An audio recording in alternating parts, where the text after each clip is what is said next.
সাম্প্রতিক বন্যায় রাজ্য সরকারের সমাজ কল্যাণ এবং সমাজ শিক্ষা দপ্তরের প্রভূত ক্ষয়ক্ষতি হয়েছে।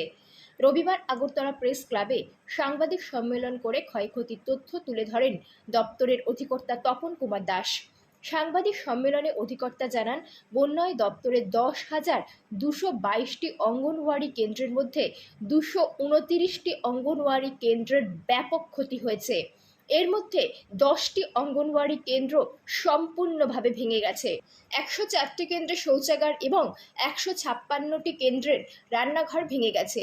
এছাড়া 2029টি অঙ্গনওয়াড়ি কেন্দ্রের শিক্ষা সরঞ্জাম এবং 40,885 কিলোগ্রাম মিশ্রিত চাল ডাল নষ্ট হয়ে গেছে। সমাজ কল্যাণ এবং সমাজ শিক্ষা দপ্তরের অধিকর্তা জানান, বন্যায় দপ্তরের আনুমানিক ক্ষয়ক্ষতির পরিমাণ 5 কোটি টাকার বেশি। তিনি আরও জানান, ক্ষতিগ্রস্ত অধিকাংশ অঙ্গনওয়াড়ি কেন্দ্রগুলি সংস্কার করে পঠন পাঠনের কাজ শুরু করা হয়েছে। যে সমস্ত অঙ্গনওয়াড়ি কেন্দ্রে পঠন পাঠনের কাজ শুরু করা সম্ভব হয়নি, সেখানে শিশু এবং মায়েদের জন্য খাদ্য সামগ্রী বাড়ি বাড়ি পৌঁছে দেওয়ার ব্যবস্থা গ্রহণ করা হয়েছে।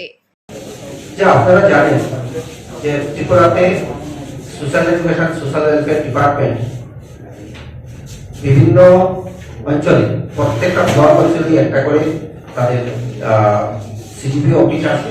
বর্তমানে আমাদের 56টা প্রজেক্ট, যাকে আমরা সিডিপিও অফিস বলি, সেরকম প্রজেক্ট আছে।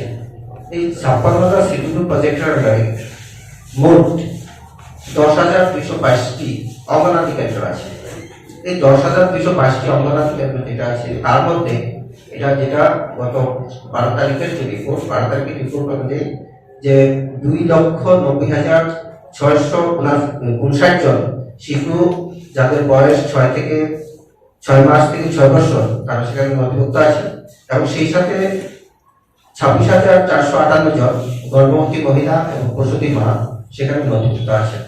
তো আমরা social welfare social education department থেকে ওনাদেরকে যে ইয়া করে থাকি, তাদের পুষ্টি প্রকল্পে বিভিন্ন ভাবে যে শিক্ষা প্রাইমারি স্কুলের যে শিক্ষা এবং পুষ্টি প্রকল্প, সেটাকে বাস্তবায়িত করে থাকি।